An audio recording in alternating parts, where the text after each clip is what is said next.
Hello दोस्तों, मैं रजनी बुद्ध आपका स्वागत करती हूँ आपकी अपने YouTube channel study point 123 by Rajni ma'am पर।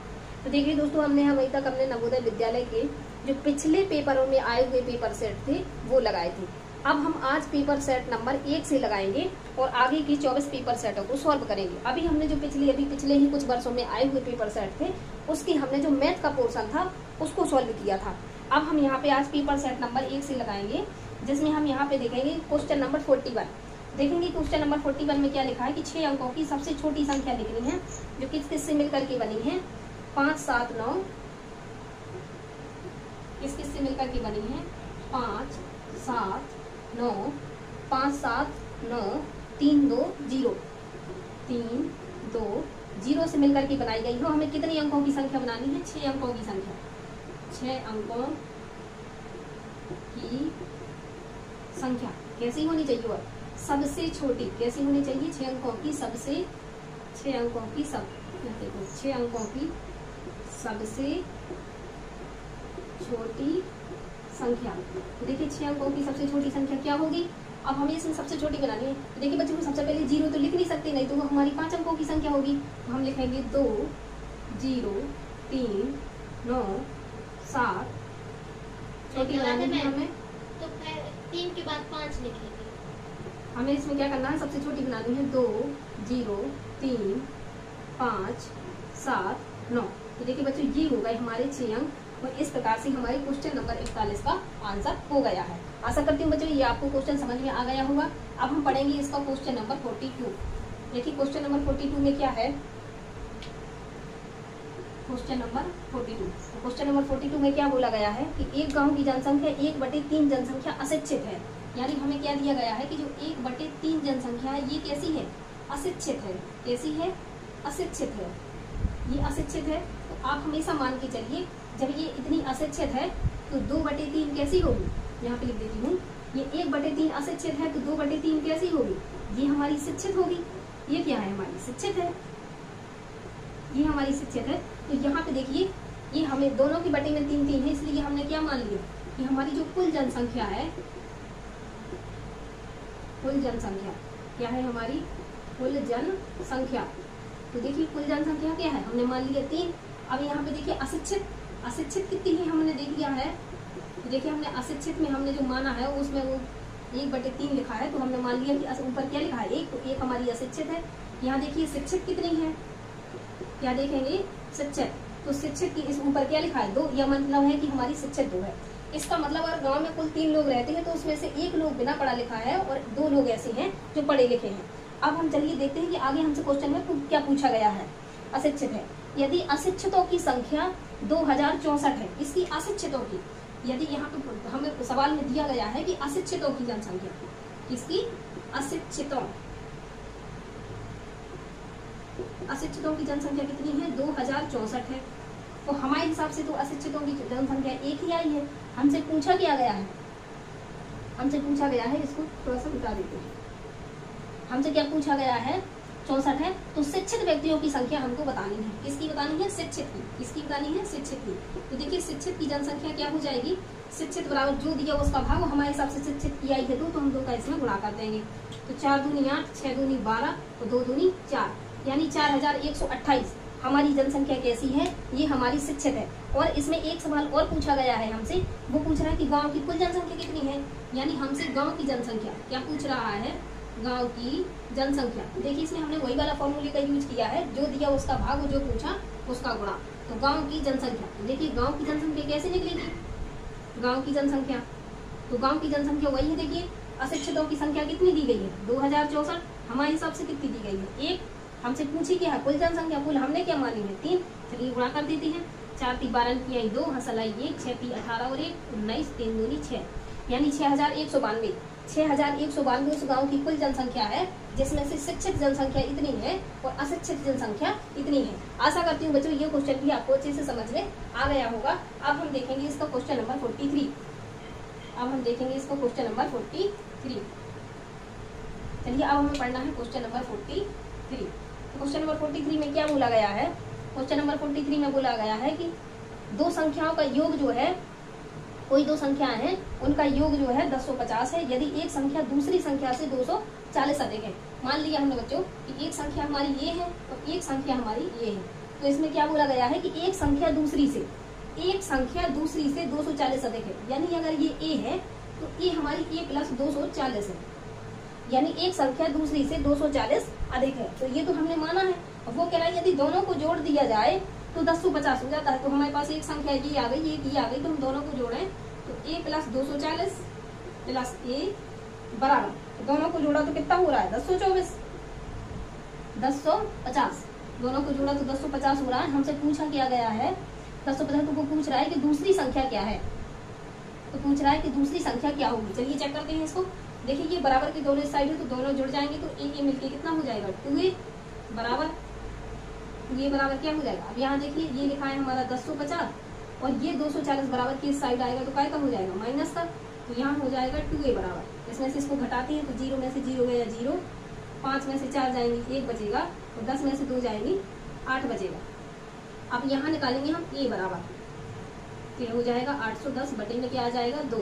अब a का भाग लगाते हैं हम तो 4 दूनी 8, भाग में जाएगा 0, 5 दूनी 10, तो a का मान आ गया हमसे इतना। हमसे पूछा क्या है उसने हमसे पूछा है कि दूसरी संख्या क्या है। तो देखिए हमने दूसरी संख्या को a माना था, ये हमारे a का मान आ गया है 405। तो ये हम क्या कह देंगे, हम कहेंगे कि अतः दूसरी संख्या, तो देखिए दूसरी संख्या हमारी क्या आ गई है 405 आ गई है।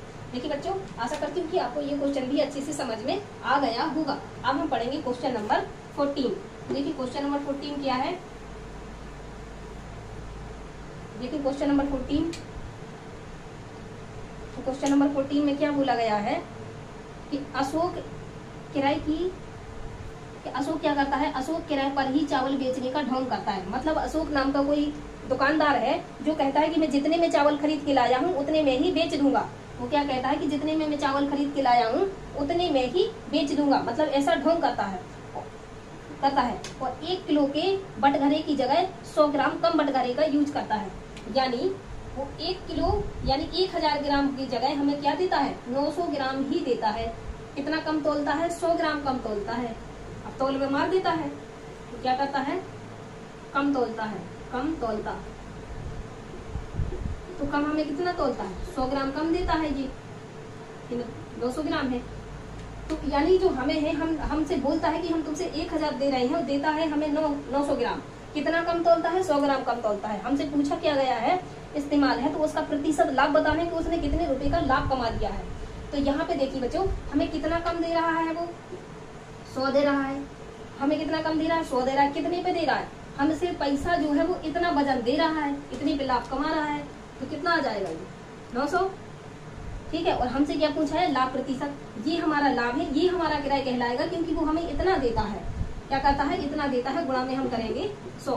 तो देखिए 2 जीरो से 2 जीरो कट जाएंगे, 100 में 9 का भाग लगाएंगे तो 9 एकम 9 और एक बार और लगाएंगे तो 9 एकम 9, ऊपर 1 बचेगा तो 11 सही 1 बटे 9, ये हमारा आंसर आ जाएगा। तो जो उसका लाभ प्रतिशत आया है ये हमारा लाभ प्रतिशत है किसका, क्या नाम है उसका, अशोक का। तो अशोक का जो लाभ परसेंट है देखिए बच्चों इतना आ गया। आशा करती हूँ ये क्वेश्चन भी आपको अच्छे से समझ में आ गया होगा। अगर नहीं आया समझ में तो एक बार मैं इसको फिर रिपीट कर देती हूँ। देखिए अशोक नाम का कोई दुकानदार है, जैसे हम उसकी दुकान के पास जाते हैं कि हमें चावल लेना है, क्या लेना है चावल लेना है, तो वो हमें 1000 की जगह पे 900 ग्राम तौल के देता है। मतलब 100 ग्राम वजन हमारा मार देता है। कितने का लाभ कमा लेता है 100 ग्राम का। ग्राम में तो 100 ग्राम का हमसे चावल कम देता है और उसका पैसा हमसे ले लेता है। हमसे पैसा वो वास्तव में जब दुकानदार खरीद के लाया होगा तो उसको पैसा कितने का लगा होगा 900 ग्राम का, क्योंकि हमें वो 900 ग्राम ही तो दे रहा है और लाभ हमेशा किस में निकाला जाता है किराए मूल्य पर। तो 100 बटे 900 गुणे और 1000 हमारा लाभ का है। तो ये हमारा इस प्रकार से आंसर आ गया, लाभ परसेंट बराबर 11 सही 1 बटे 19। आशा करती हूँ आपको क्वेश्चन नंबर 44 भी अच्छे से समझ में आ गया होगा। अब हम पढ़ेंगे क्वेश्चन नंबर 45। देखेंगे क्वेश्चन नंबर 45।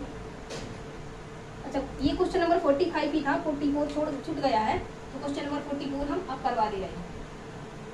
क्वेश्चन नंबर 44 क्या है कि 4 घंटियां लगी हैं। जो 4 घंटियां हैं जो 10 मिनट 18 मिनट और 24 मिनट, ये 10 मिनट 4 घंटियां लगी हैं जो 10 मिनट 18 मिनट 10 मिनट 18 मिनट और 24 मिनट। ये बहुत प्यारा क्वेश्चन है। और 32 मिनट, एक बार हमने इनको जला दिया है, तो इतने जलाने के बाद अब ये देखना है कि पुनः फिर एक साथ कब जलेंगे। अगर हमने इसको जला दिया है, ये 10 मिनट में रिपीट होती है, ये 18 मिनट में रिपीट होती है, ये 24 मिनट में रिपीट होती है और ये 32 मिनट में रिपीट होती है।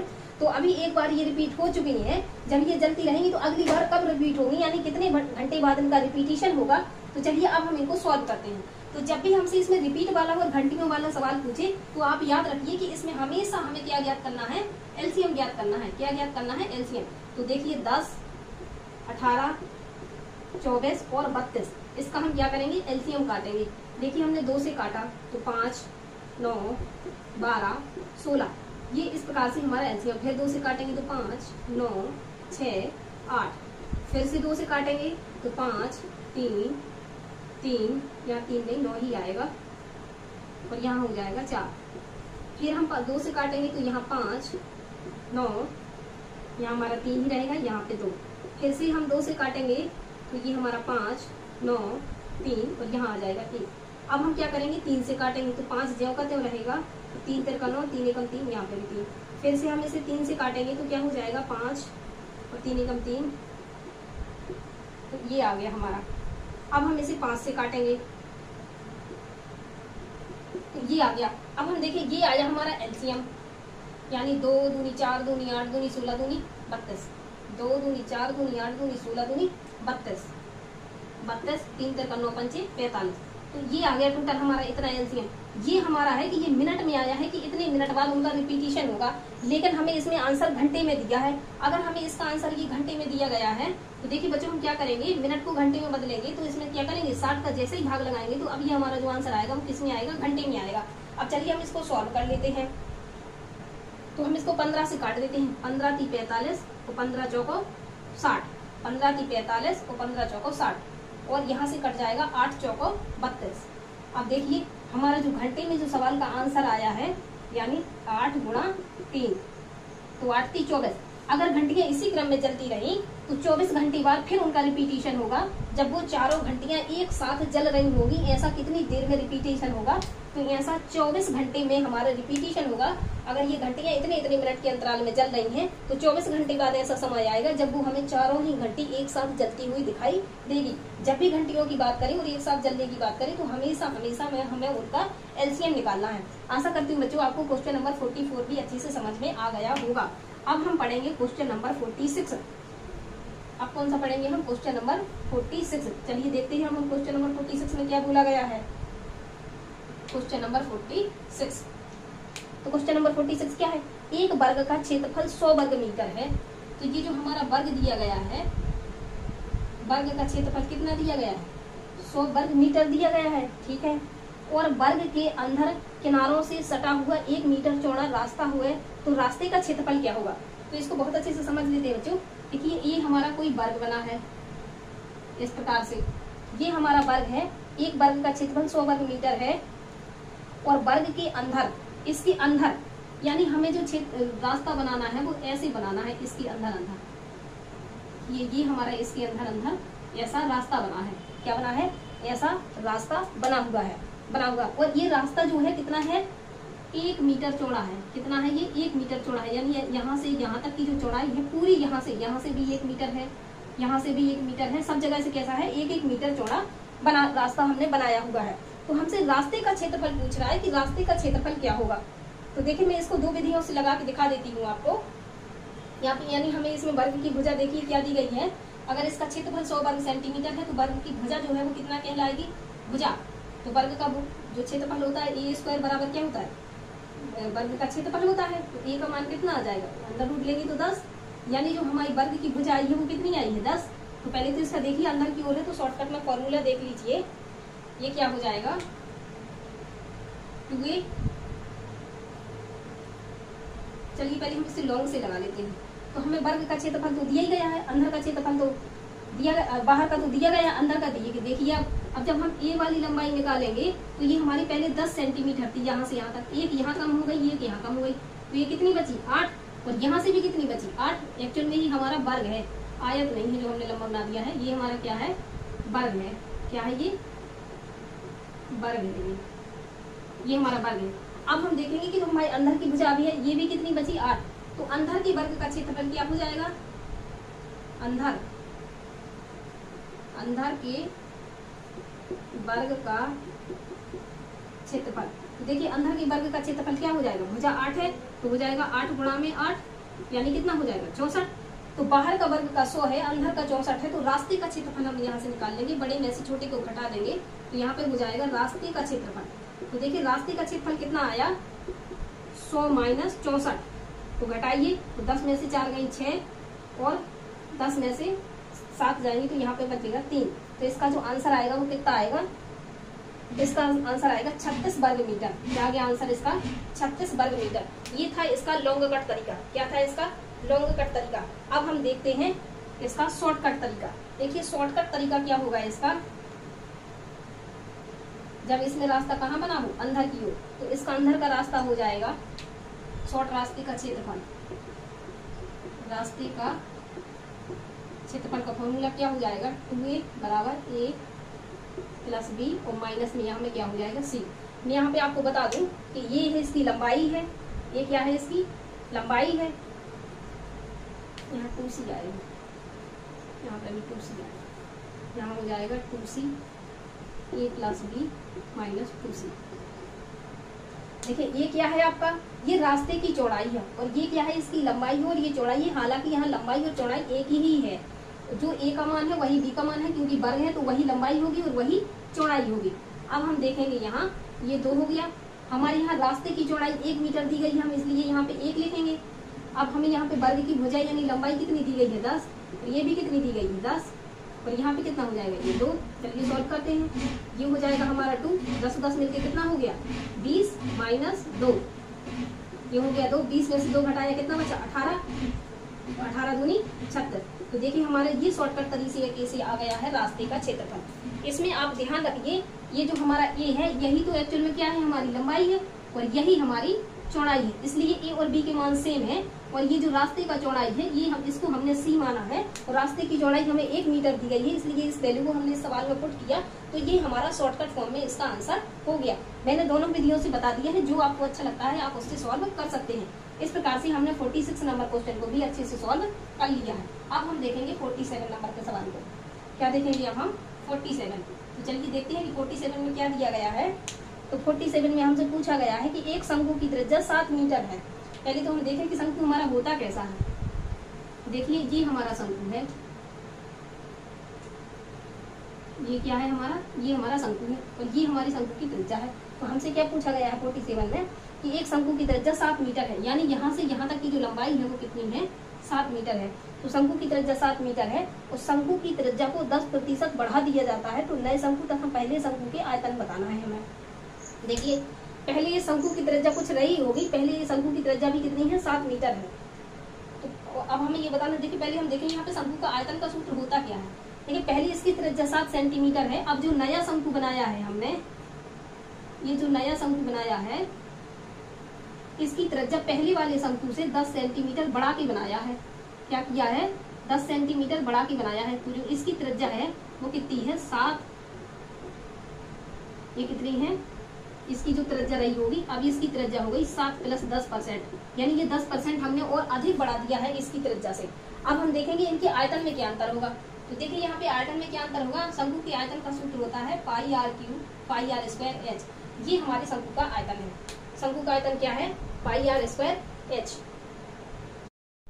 चलिए आगे हम देखते हैं, हम देखते हैं कि शंकु के आयतन का फॉर्मूला होता है वो होता है 1/3 πr²h, ये होता है। तो हम देखेंगे हमसे पूछा है नए शंकु का आयतन, तो ये है हमारा नए शंकु का आयतन। हमने मान लिया नए शंकु के आयतन की त्रिज्या हमारी जो है r2 है और पुरानी शंकु की त्रिज्या हमारी r1 है। देखिए हम यहाँ देखेंगे नए शंकु का आयतन, क्या देखेंगे हम नए शंकु का आयतन, ये हमारे नए शंकु का आयतन है और ये हमारे यहाँ पे हम लिखेंगे पुराने शंकु का आयतन, पुराने शंकु का आयतन। यहाँ पे हमने नए शंकु का आयतन लिखा है, यहाँ हम लिखेंगे पुराने शंकु का आयतन। शंकु के आयतन का फॉर्मूला देखिए क्या बनेगा 1/3 πr²h और यहाँ पे भी क्या बनेगा 1/3 πr²h। लेकिन ध्यान रखिए हमने जो नई शंकु की त्रिज्या मानी है वो r2 मानी है और पुरानी शंकु की त्रिज्या हमारी r1 थी, इसलिए 1/3 πh 1/3 πh ये तो सब कट गया। यहाँ पे क्या बचा R2 का स्क्वायर और यहाँ पे बचा है R1 का स्क्वायर। हमने R2 का मान हमें यहाँ पे क्या दिया गया है, जो हमने निकाली है पुरानी त्रिज्या। देखिए अगर हमारी पुरानी त्रिज्या 10 सेंटीमीटर है हमारे मान के अनुसार, क्योंकि हमें रेशियो निकालना है तो इसमें 7 का बढ़ाना ये हमारे लिए डिफिकल्ट हो जाएगा, इसलिए हम माने हुए सवाल से लगा सकते हैं, क्योंकि हमें इसका रेशियो ज्ञात करना है, ना कि एग्जैक्ट वैल्यू। तो हमने इसकी त्रिज्या को क्या मान लिया है 10, इसके ऊपर वर्ग लगा तो वर्ग लगा देंगे।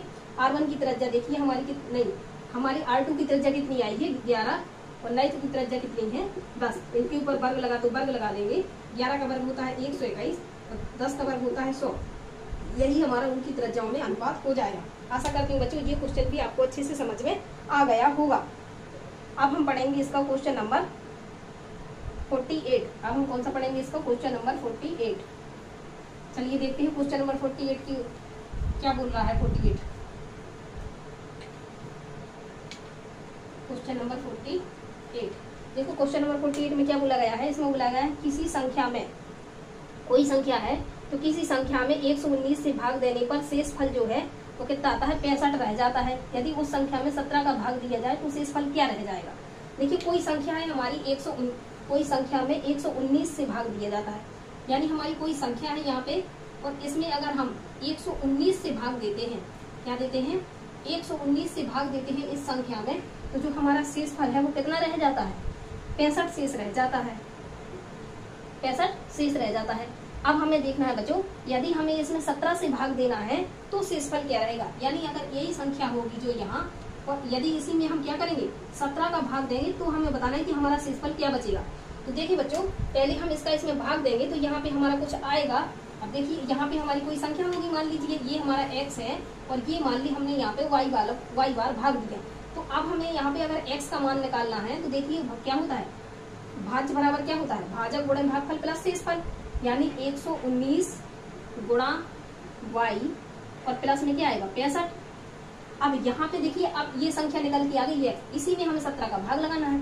चलिए तो हम इसमें जब 17 का भाग लगाएंगे तो 17 सत्ती 119, ये तो पूरा पूरा कट गया, और यहाँ पे जो y आएगा वो तो पता नहीं है, भाग जा भी सकता है नहीं जा सकता है, इसलिए हमारे यहाँ पे y ही आ जाएगा। अब हम 17 का भाग लगाएंगे 65 में। 17 1 17 17 14 17 3 51, 17 3 51, 17 चौको 68 ज्यादा हो जाएगा, तो यहाँ पे क्या आएगा 51। तो देखिए 65 में से 51 घटाएंगे तो क्या बचेगा 14 बचेगा। तो आशा करती है बच्चों जो हमारा इसका पूछ रहा है कि इसका शेषफल क्या आएगा, तो इसका 17 का जब भाग लगाएंगे तो हमारा जो इसका शेषफल है वो क्या आएगा 14 आएगा। क्या आएगा 14 आएगा। आशा करती हूँ बच्चों आपको क्वेश्चन नंबर 48 भी अच्छे से समझ में आ गया होगा। जय भीम जय भारत।